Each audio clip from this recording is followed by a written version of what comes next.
सो भाई आज मेरा साइंस का पेपर था, सीबीएसई 10th पीरियड, और मुझे सेट 3 मिली थी, जिसमें मतलब कि मैं साइंस का पेपर देकर आई हूँ और मुझे सेट 3 मिली थी। तो मैं बताती हूँ उसका रिव्यू कि मेरा एग्ज़ाम कैसा गया और मैं कैसे इसको मतलब कि अटेम्प्ट करके आई हूँ। सो ये सेक्शन वाइज था। इस बार का जो पेपर था कि सेक्शन वाइज दिया गया था, वो पहले ही इन्फॉर्म कर दिया गया था सीबीएसई की ओर से। तो पहले बायोलॉजी था जिसमें एमसीक्यू पहले दिए हुए थे, और मैं एमसीक्यू में मैं अपने हिसाब से एक एमसीक्यू मैं गलत कर दी हूँ, वो भी मेरे ही गलती के कारण हुआ है। वो भी ये 3 नंबर में मैं देखी नहीं हड़बड़ाहट के कारण, और मैं इसमें डायरेक्ट इसका जो पी पार्ट दिया हुआ है, डोनेट किया हुआ है, सिर्फ मैं उसको देख करके फॉर्मेशन ऑफ, बट इसका क्वेश्चन में नहीं पढ़ पाई कि ये क्वेश्चन बोल रहा है कि कौन सा पार्ट अगर मैं रिमूव कर दूंगी तो process of will not take in होगा, कौन सा अगर पी पार्ट में रिमूव कर देंगे तो कौन सा प्रोसेस नहीं हो पाएगा। तो इसमें ये था फॉर्मेशन ऑफ पॉलेंस, और जो कि मतलब मुझे ध्यान ही नहीं आया और मैं डायरेक्ट ये सी लगा कर आई हूँ। ये मेरा ही गलती है गाइस। और फिर उसके बाद में ये पूरा सही हुआ था, ये सारा मेरा सही है। और देन उसके बाद इधर 7 नंबर वाला भी मेरा सही है, और 8 नंबर भी। और 9th में भाई मेरे साथ जो हुआ ना, वो होना नहीं चाहिए था। मतलब कि मेरे 45 मिनट बच गए थे, और उसमें मैं क्या कर रही थी, ये 9th वाला मैं पहले सही लिखी हुई थी। देन उसके बाद मेरे दिमाग में क्या आया क्या नहीं आया, ये इसका आंसर तो होगा सी, मैं सी ही लगाई थी, बट मेरे दिमाग में पता ना क्या आया, मैं बता नहीं सकती। और मैं उसको काट कोट कर और फिर उसके बाद मैं बी लगा कर चली आई हूँ, जो कि मुझे बहुत रिग्रेट फील हो रहा है कि बेकार में मैं वैसा कुछ नहीं करना चाहिए था। बहुत ज़्यादा ही अजीब लग कि मेरा 1 मार्क्स गया मेरी गलती के कारण, 2 मार्क्स वो भी दोनों मेरे ही गलती के कारण था। और देन उसके बाद 10, इसके बाद सब सब्जेक्टिव क्वेश्चन थे जो कि मेरे सारे लगभग सही है। मतलब कि अगर नंबर भी काटना होगा तो वो लोग 1-2 मार्क्स काट सकते, उससे ज़्यादा नहीं, क्योंकि मैं सारे लिख कर आई हूँ, और वो भी मैं मैच की हूँ तो सही है उसके पॉइंट ऑफ व्यू, लेकिन उसका पॉइंट तो मेरे आंसर से मिल रहा है तो वो सही है। और देन ये 15 नंबर वाला भी मैं, ये केस बेस्ड टाइप था और मैं ये कर आई हूँ। और देन उसके बाद 16 नंबर, उसमें से मैं बी पार्ट वाला की थी। इसमें ए वाले में था कि डायग्राम बनाना है स्टोमेटल पोर का, और बी वाले में था नेफ्रॉन का। तो मैं नेफ्रॉन का ही हमको याद था, और उसका पार्ट भी थोड़ा बहुत अच्छे से याद था, तो मैं यही कर आई। और उसके बाद देन उसके बाद केमिस्ट्री का सेक्शन था, उसमें मैं मतलब कि मेरे से क्या गलती हो रहा था भाई, मैं बता नहीं सकती हूँ।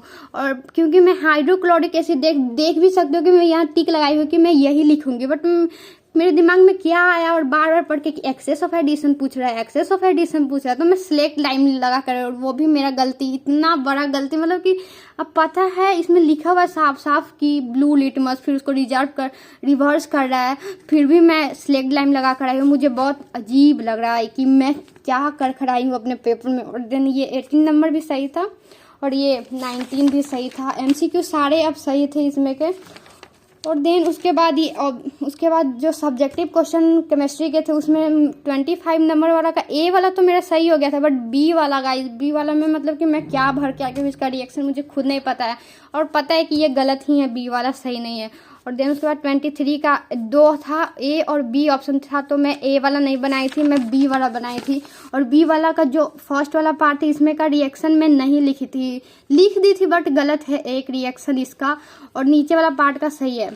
और देन उसके बाद 27 नंबर का भी मैं सब लिख दी थी। इसमें लगभग मेरे पॉइंट सारे मिलते जुलते आ रहे हैं, मतलब कि सही ही है। और उसके बाद 28 का मैं भी पूरा बना ली थी, ये केस बेस्ड टाइप है क्वेश्चन। और देन उसके बाद 29 का भी ए और बी पार्ट दिया हुआ है ऑप्शन में, तो मैं ए वाला पार्ट छोड़कर बी वाला पार्ट बनाई थी। और इसमें मैं एक गलती करके आई हूँ कि इसमें ए लिखा हुआ है, सेकेंड का फर्स्ट वाला पार्ट में लिखा हुआ है कि कंपाउंड पूछ रहा है, कौन से कंपाउंड से है वो, स्वीट स्मेलिंग कंपाउंड बिलोंग कर रहा है कौन से क्लास से। तो मैं लिख कर आई हूँ कोवैलेंट कंपाउंड, जो कि गूगल पर सर्च करने से वो आ रहा है एस्टर लिखा हुआ, बट उसमें कोवैलेंट कंपाउंड लिखा ही नहीं हुआ। तो मुझे समझ नहीं आ रहा कि मेरा ये गलत है या सही है। गलत होगा तो 1 नंबर डिडक्ट होगा यहाँ से, नहीं तो नहीं, इसमें से भी पूरा फुल मार्क्स आएंगे। और देन यहाँ फिर उसके बाद सेक्शन सी आता है। सेक्शन सी में मेरे एमसीक्यू 3 आए थे, मतलब कि 2 एमसीक्यू और एक असर्शन रीजन, तो तीनों सही है मेरे।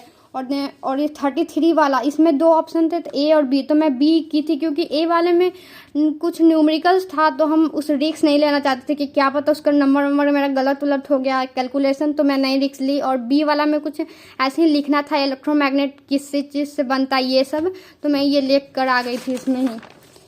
और फिर 34 का भी मैं बना कर आ गई, और ये 35 का भी रेनबो फॉर्मेशन करना था और उसका डायग्राम बनाना था। तो ये काफ़ी मतलब ईजी था, वो मैं बहुत बार प्रैक्टिस भी की थी तो वो मैं बना ली थी। फिर 36 का ये वाला डायग्राम वाला, ये वाला डायग्राम वाला मैं मतलब कि इसमें का मैं बनाई थी, और बी वाला हमको समझ ही नहीं आ रहा था कि इसमें कौन सा लॉ लग रहा है, तो फिर सिर्फ मैं याद करी थी कि कौन सा लॉ। तो इस चैप्टर में 2 ही लॉ थे, जो कि एक फ्लेमिंग्स लेफ्ट हैंड रूल और एक मैक्सवेल राइट हैंड रूल, ये दोनों थे। तो मैं देखी कि इसमें तो मैक्सवेल वाला रूल तो लग नहीं रहा, तो मैं फ्लेमिंग्स वाला लिख रहा है कि इसमें फ्लेमिंग्स वाला लग रहा है और इसका स्टेट कर दी थी, और जो कि सही है मेरा।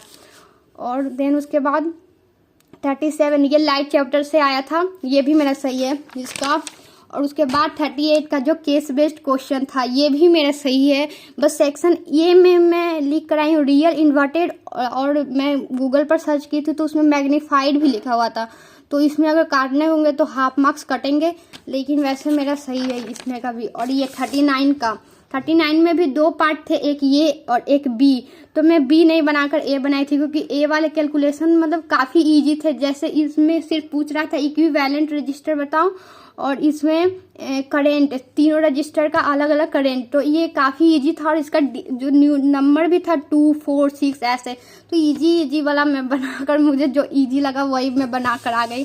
और इसमें ये भी वाला इजी था, बट मैं रिस्क नहीं लेना चाहती क्योंकि मेरा ये गलत हो जाए या क्या, और मुझे इसमें कॉन्फिडेंस फील हो रहा है कि मैं ये बना लूँगी, तो मैं यही बनाई थी। और मैं ये भी बता देती हूँ कि मैं सबसे पहले फिजिक्स का सेक्शन से स्टार्ट की थी, वो फिजिक्स का स्टार्ट की थी पहले, फिर उसके बाद केमिस्ट्री का, फिर बायो का। और पता ना कैसे मैं टाइम ही गलत देख ली थी, तो उसके बाद मेरे 45 मिनट बच गए थे एक्स्ट्रा, तो मैं बार बार चेक करते करते उसमें ही मैं गलत कर दी, और मुझे बहुत रिग्रेट हो रहा है कि मैं काश में आराम से करती और वो सब मैं गलत नहीं कर पाती। लेकिन कोई बात नहीं, जो होता है वो अच्छे के लिए ही होता है।